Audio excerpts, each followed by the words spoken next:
సాయిరామ్. ప్రయోగాత్మకంగా ప్రవేశపెడుతున్నటువంటి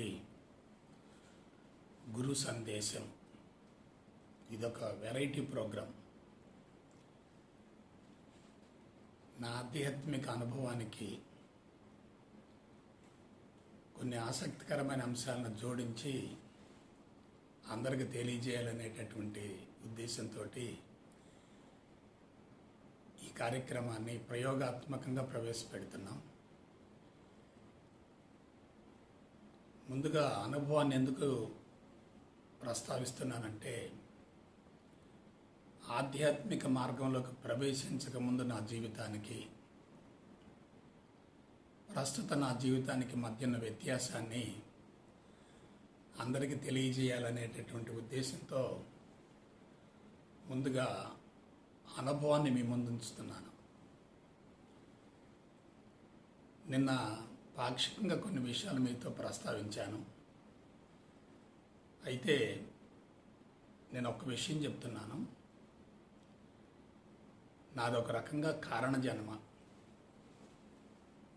కారణజన్మ అంటే ఒక మహోన్నత కార్యక్రమం కోసం ఎవరి జీవితం అయినా కేటాయించబడేటట్లయితే, ఒక మహోన్నత కార్యక్రమం కోసం ఎవరి జీవితమైనా కేటాయించబడేటట్లయితే దాన్ని కారణజన్మ అంటారు. అంటే ప్రత్యేకంగా లోక కళ్యాణం కోసం ఎవరి జీవితం అయితే అంకితం అవుతుందో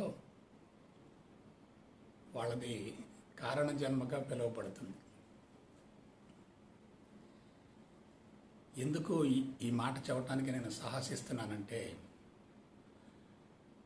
91వ సంవత్సరం యోగాలోకి ప్రవేశించకముందు నా జీవితానికి, ప్రస్తుత జీవితానికి మధ్య స్పష్టమైనటువంటి వ్యత్యాసం కనపడుతుంది. నా జీవితాన్ని 4 భాగాలు చేసేటట్లయితే, 91కి ముందు జీవితం అంటే ఆధ్యాత్మిక మార్గంలోకి ప్రవేశించక ముందు జీవితం, 91 నుంచి 93 వరకు జీవితం. అక్కడ ఏంటంటే ఆధ్యాత్మిక పిచ్చి, ఆధ్యాత్మిక తపన, ఆధ్యాత్మిక ఆరాటం, ఆధ్యాత్మికతలో ఏదో ఉందని తెలుసుకోవాలనేటటువంటి ఉత్సుకత, ఉత్సాహం. అది ఆ 2 ఏళ్ల పీరియడ్, 91 నుంచి 93 వరకు.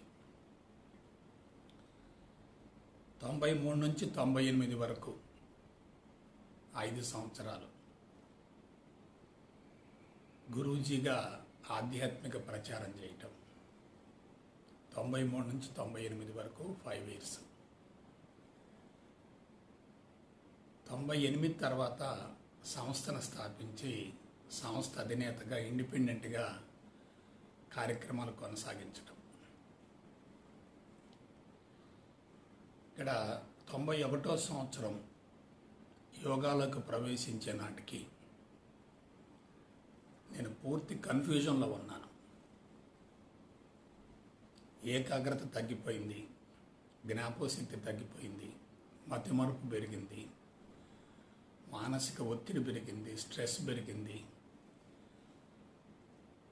అంతరంగంలో ఎప్పుడు ఘర్షణ జరుగుతూ ఉండేది. దానికి మూల కారణం ఏంటంటే, పుట్టుకతోటే తమో రజోగుణాలతోటి పేదరికంలో ఉంటూ, వెనుకబడ్డ ప్రాంతంలో జన్మించి, అతి భయంకరమైన జబ్బులతో బాధపడుతూ జీవితాన్ని కొనసాగించిన తర్వాత వాటి నుంచి బయటపడటం కోసం నేను చేసినటువంటి ఒక తీవ్ర ప్రయత్నమే 91వ సంవత్సరం ఈ మార్గంలోకి ప్రవేశించడం. అప్పటికి నేను చేసిన పొరపాట్లు ఏమిటంటే, ఆర్థికంగా వెసులుబాటు కల్పించుకోవాలి, ఆర్థిక పరిపుష్టి కలగాలి అనేటటువంటి భావంతో అనుభవం లేకుండా కొన్ని రంగాల్లోకి ప్రవేశించటం, ఆర్థికంగా బాగా నష్టపోవటం, తర్వాత వృత్తికి న్యాయం చేయలేకపోవటం,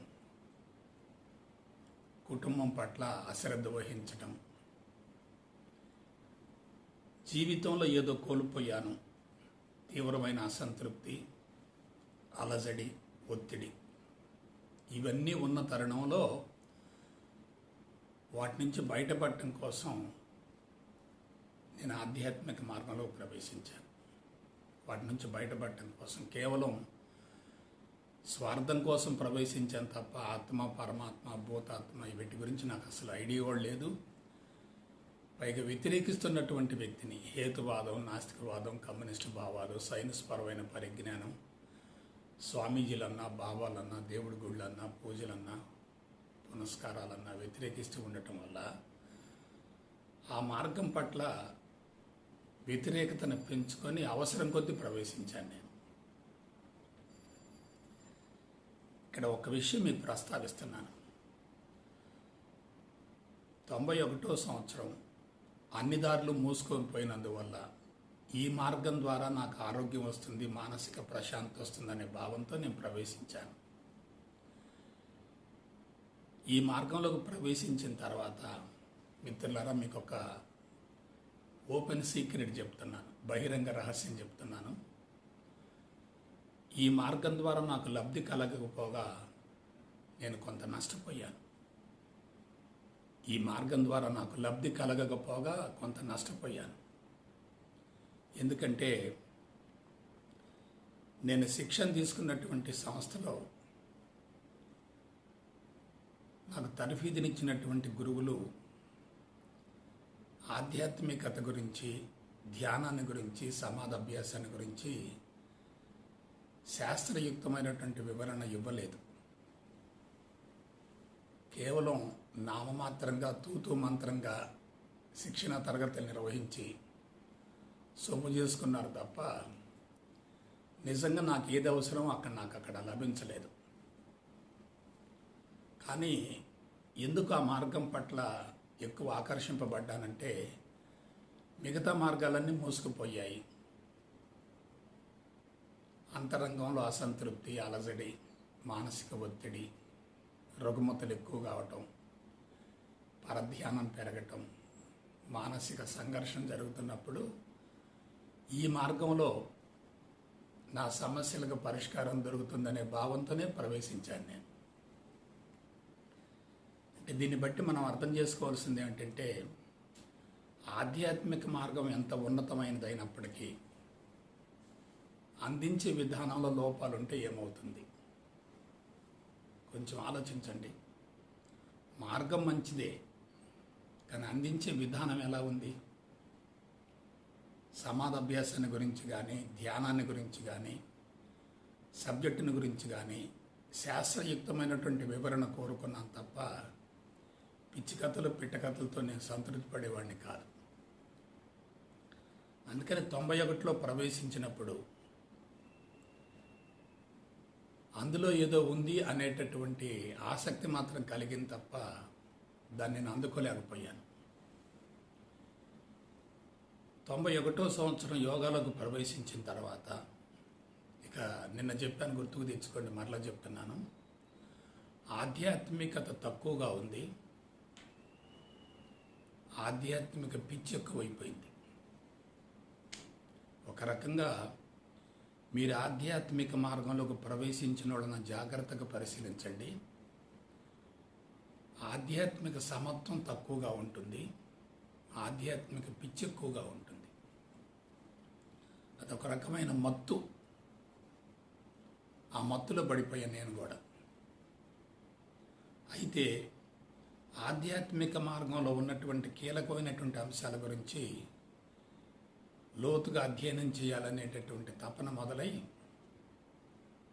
మొట్టమొదట భగవద్గీత పట్టుకున్నాను. భగవద్గీత,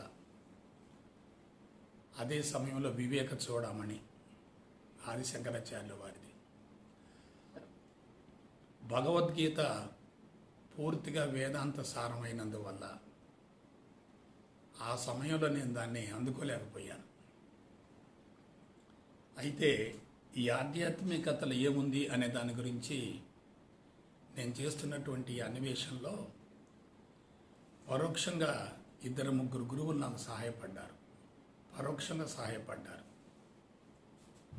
అందులో మొట్టమొదటి వ్యక్తి ఎవరంటే స్వామి అభేదానంద.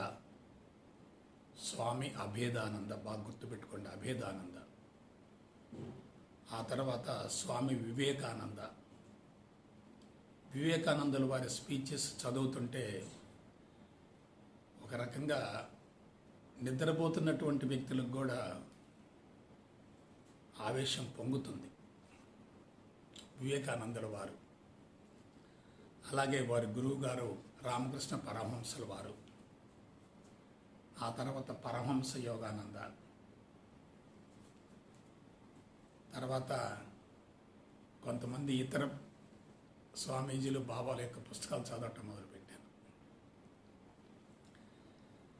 నన్ను బాగా ప్రభావితం చేసినటువంటి వ్యక్తి ఎవరంటే స్వామి అభేదానంద. ఆయన చెప్పిన మాట ఏంటంటే, ప్రతిదీ సైన్స్ పరంగా ఉంటేనే సాధకులకు న్యాయం జరుగుతుంది. దేన్ని గురించి ఎవరిని గురించి గుడ్డిగా నమ్మకూడదు. Don't believe anything blindly how ever great he may be. ఆ చెప్పే వ్యక్తి ఎంత ఉన్నతమైన వ్యక్తి అయినా సరే గుడ్డిగా నమ్మకూడదు, తొందరపడి అనుసరించకూడదు. Unless and until you experience your own self, then only it becomes truth అన్నాడు ఆయన. ఒక రకంగా చెప్పాలంటే మీకు ఒక విషయం చెప్తున్నాను. మనకి ఎటువంటి గురువు కావాలో మన అంతరంగమే నిర్ణయించుకుంటుంది. మనకి ఎటువంటి గురువు కావాలో మన అంతరంగమే నిర్ణయించుకుంటుంది. మనలో ఉన్నటువంటి ఆలోచన విధానాన్ని బట్టి మనకు గురువు దొరుకుతాడు. కొంతమందికి పూజలు అంటే బాగా ఇష్టం అనుకోండి, అటువంటి గురువులే దొరుకుతారు.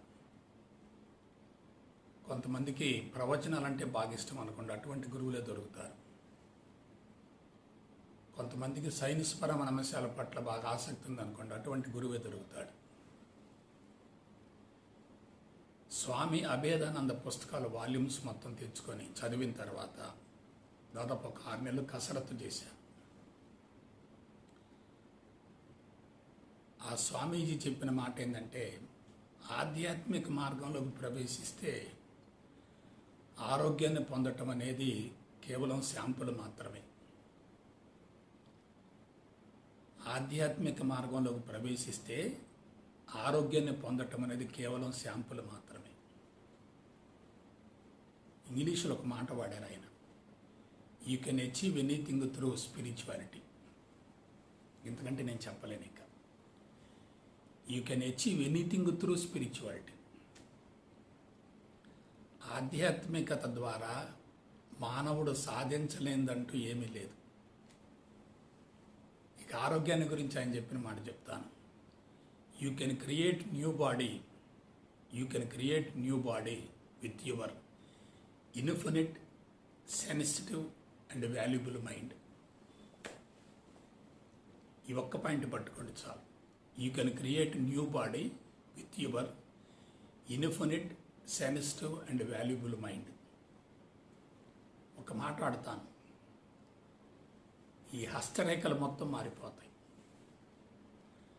నడకలో కానీ, నడతలో కానీ, ఆలోచనలో కానీ, జీవితంలో కానీ, జీవన విధానాల్లో కానీ, కవళికల్లో కానీ, ప్రజా సంబంధాల్లో కానీ రెవల్యూషనరీ చేంజెస్ వస్తాయి. ఎప్పుడు దాని గురించి శాస్త్రయుక్తంగా అవగాహన చేసుకొని అనుభవంలోకి పొందగలగాలి. అది సిద్ధాంతపరంగా ఉన్నంత వరకు మనిషి పిచ్చిలోనే ఉంటాడు. సిద్ధాంతపరంగా ఉన్నంత వరకు మనిషి పిచ్చిలోనే ఉంటాడు. ఆ సిద్ధాంతం అనుభవంలోకి వచ్చే కొద్దీ మాయ నుంచి బయటపడతాడు. భ్రమ భ్రాంతి అంతా కూడా తొలగిపోతుంది.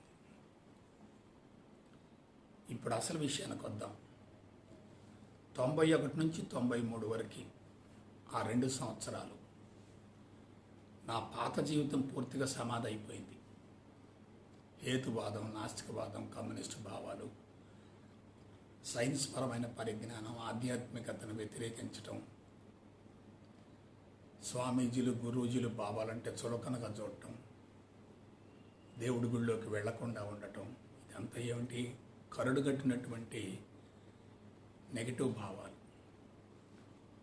కరుడుగట్టినటువంటి నెగిటివ్ భావాలు.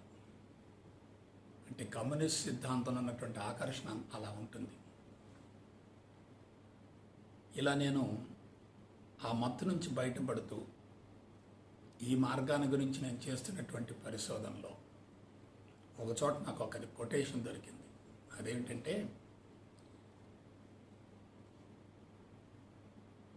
ఎవరైనా సరే ఆధ్యాత్మిక మార్గంలోకి ప్రవేశించి ఆధ్యాత్మిక బోధన చేసేటట్లయితే అది ద బెస్ట్ సర్వీస్ అవుతుందన్నారు. The best service you can offer to this world is spiritual service. All other services are secondary and partial. మళ్ళొకసారి చెప్తాను. The best service you can offer to this world is spiritual service. All other services are secondary and partial. మీరు ఏ సేవన్న తీసుకోండి, అది పరిమితంగా ఉంటుంది, పాక్షికంగా ఉంటుంది. కానీ ఆధ్యాత్మిక సేవ మాత్రం అద్భుతంగా ఉంటుంది. ఇక్కడ ఆధ్యాత్మిక ప్రచారం వేరు, ఆధ్యాత్మిక సేవ వేరు. ఆధ్యాత్మిక ప్రచారం అంటే ఇప్పుడు నేను చేసేదంతా ఆధ్యాత్మిక ప్రచారమే. గురూజీలను తయారు చేయటం, వాళ్ళకి తర్ఫీదుని ఇవ్వటం, వందల వేల మందికి బ్రహ్మోపదేశాలు ఇవ్వటం, ఇదంతా ఏంటంటే ఆధ్యాత్మిక ప్రచారం. స్పిరిచువల్ ప్రాపగేషన్ వేరు, స్పిరిచువల్ సర్వీస్ వేరు. స్పిరిచువల్ ప్రాపగేషన్ వేరు, స్పిరిచువల్ సర్వీస్ వేరు. ఈ ప్రపంచానికి అత్యుత్తమ సేవకుడు ఎవరంటే ఆధ్యాత్మిక సేవలు చేసే వ్యక్తి. అది మనసులో పడ్డ తర్వాత 2-3 రోజులు నాకు నిద్ర పట్టలే. అసలు 2-3 డేస్ అసలు నిద్ర పట్టలే. పుట్టాము, 40 ఏళ్ళు దాదాపుగా గడిచిపోయింది. ఏమిటి జీవితానికి అర్థం, పరమార్థం ఏంటి? ఇప్పటివరకు నేను ఏం చేశాను? ఏదైతే చెయ్యకూడదు అది చేశాను, ఏదైతే చెయ్యాలో అది చెయ్యలేదు. జ్ఞాపకశక్తి తగ్గిపోయింది, ఏకాగ్రత తగ్గిపోయింది, జబ్బులు పెరుగుతూ వచ్చాయి, నిద్ర పట్టడం లేదు, మానసిక ఒత్తిళ్లు పెరుగుతున్నాయి. ఏమిటి ఈ విశ్వవలయంలో ఎంతకాలం ఉండాలి? దీని నుంచి బయటపడటం కోసం ఒక మార్గం దొరికింది కదా, దానిలో ఎక్స్ట్రీమ్కి వెళదామనే భావంతో 93వ సంవత్సరానికి నేను తీసుకున్నటువంటి ఒకే ఒక విప్లవాత్మక నిర్ణయం ఏంటంటే గురూజీగా ట్రైనింగ్ పొందాలనుకోవటం. నేను ఏ సంస్థ నుంచి అయితే ఆధ్యాత్మిక జ్ఞానభిక్ష నాకు అందిందో అదే సంస్థలో 93వ సంవత్సరం గురూజీగా ట్రైనింగ్ పొందాను. దాదాపు 3 వారాలు ట్రైనింగ్ జరిగింది. అప్పటికే నాలో ఆధ్యాత్మిక బీజాలు బలంగా పడిపోయాయి. ఎక్కడ కూర్చున్నా, ఏం చేస్తున్నా సరే ఆధ్యాత్మిక తప్ప వేరే విషయాల గురించిన ఆలోచన లేవు. మనసంతా కూడా ఏకాంతాన్ని, ఒంటరితనాన్ని, మౌనాన్ని కోరుకుంటూ ఉంది. అటువంటి తరుణంలో 93వ సంవత్సరం నేను టీచర్గా ట్రైనింగ్ పొందాను. ఆ ట్రైనింగ్ క్యాంపులో నాలో నిద్రపోతున్న గురువు బయటకు వచ్చాడు.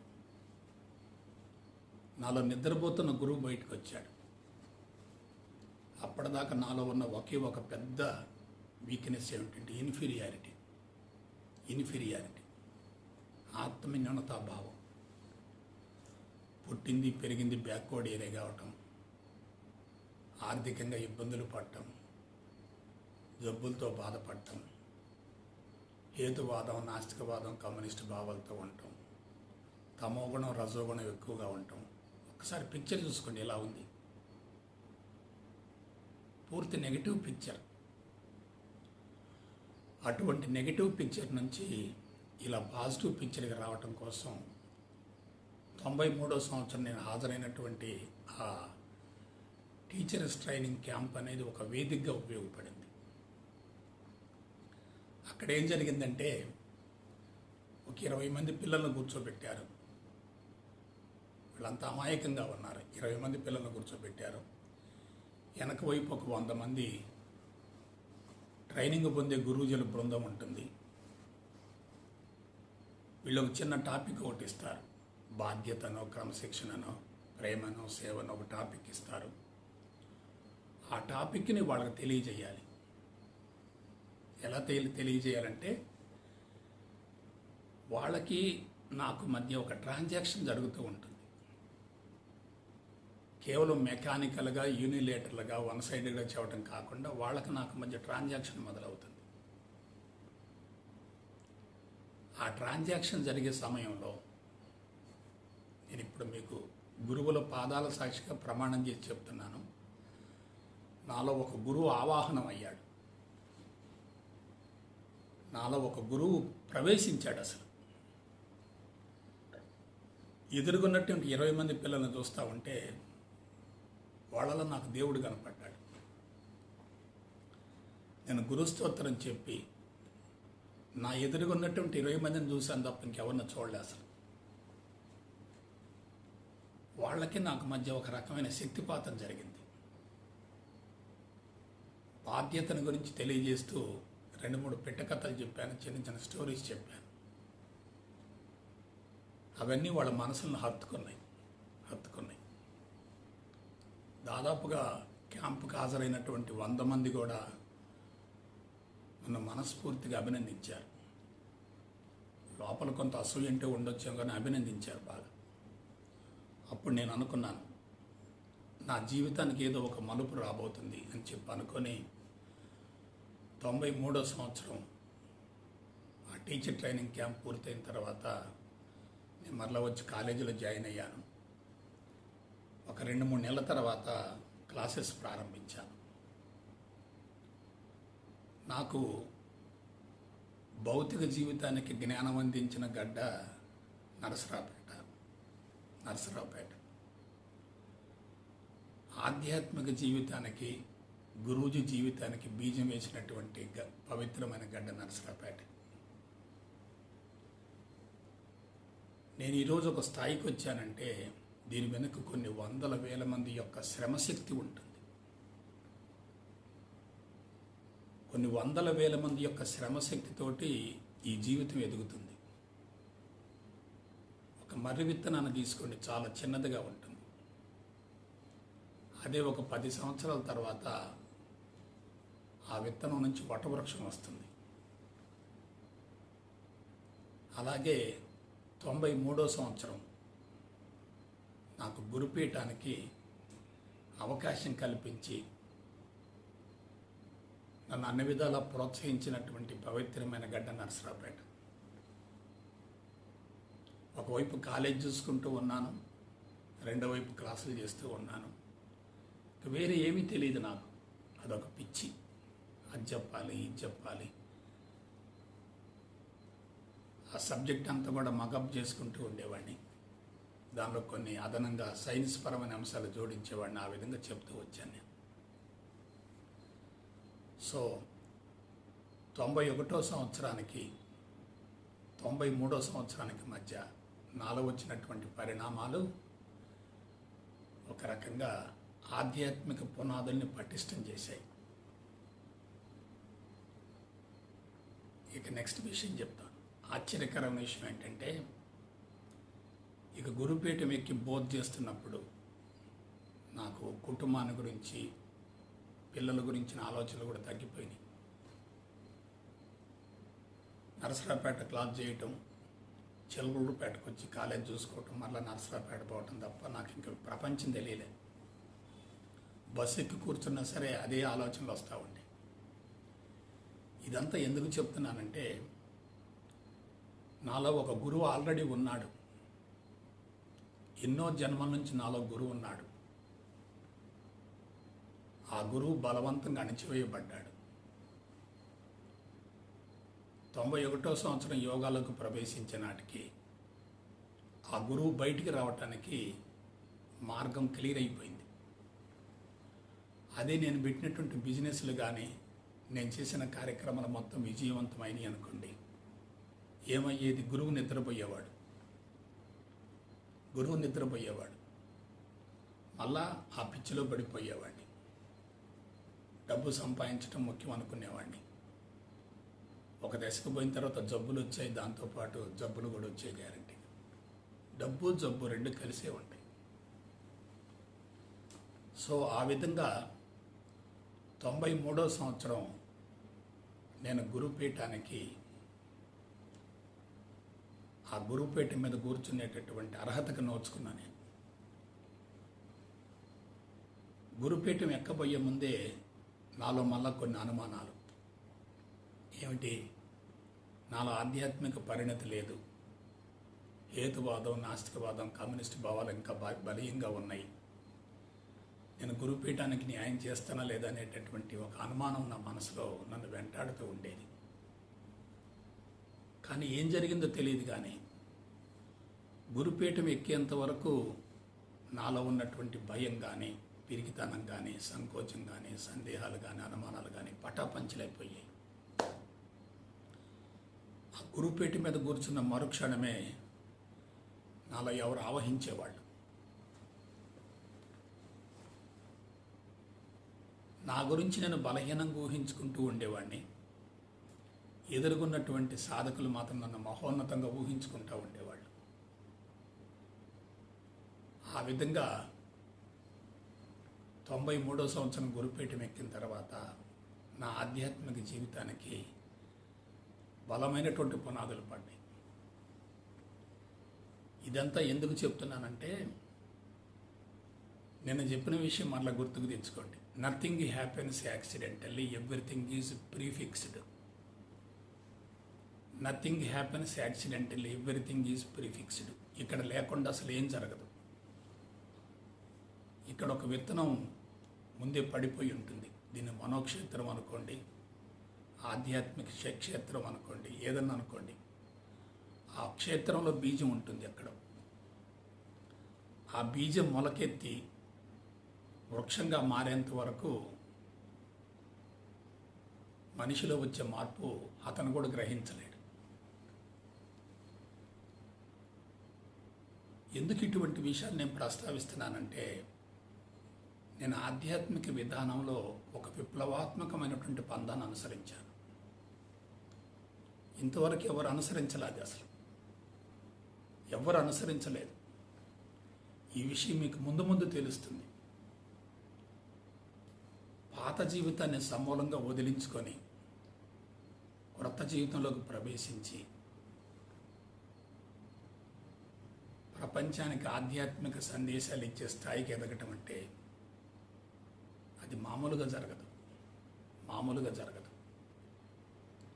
ఇది భిక్షమయ్య ద్వారా జరిగేది కాదు. ఒక విశ్వశక్తి నన్ను ఒక ఉపకరణంగా చేసుకొని ఈ కార్యక్రమాన్ని నడుపుతుంది. I'm part and parcel of the universal force. ఆ విశ్వశక్తిలో నేను ఒక భాగమే తప్ప ఇక్కడ భిక్షమయ్య లేడు. అసలు భిక్షమయ్య అంటూ ఉంటే అక్కడ అహంకారం ఉంటుంది, స్వార్థం ఉంటుంది. సో ఆ విధంగా 93వ సంవత్సరం వరకు, 91 నుంచి 93వ సంవత్సరం వరకు గురుపీఠం ఎక్కేంత వరకు నాలో ఆధ్యాత్మిక పునాదులు మరికొంత మేరకు పటిష్టమయ్యాయి. సో బిడ్డలారా, రేపు మరికొన్ని విషయాలు ప్రస్తావిస్తాను. ప్రతిరోజు గురు సందేశం అనేది నాకు నేను ఇచ్చుకునే సందేశమే. గురు సందేశం అనేది నాకు నేను ఇచ్చుకునే సందేశమే. పుస్తకాలు చూడటం కాదు, సమాచారం సేకరించడం కాదు, బట్టి పెట్టడం కాదు. నా ఓన్ ఎక్స్పీరియన్స్ని మీ ముందు పెడుతున్నాను. సహృదయంతో స్వీకరిస్తారని చెప్పి మనసా వాచ కర్మణ కోరుకుంటూ సెలవు తీసుకుంటా. జై గురుదేవ్, జై గురుదేవ్, జై గురుదేవ్.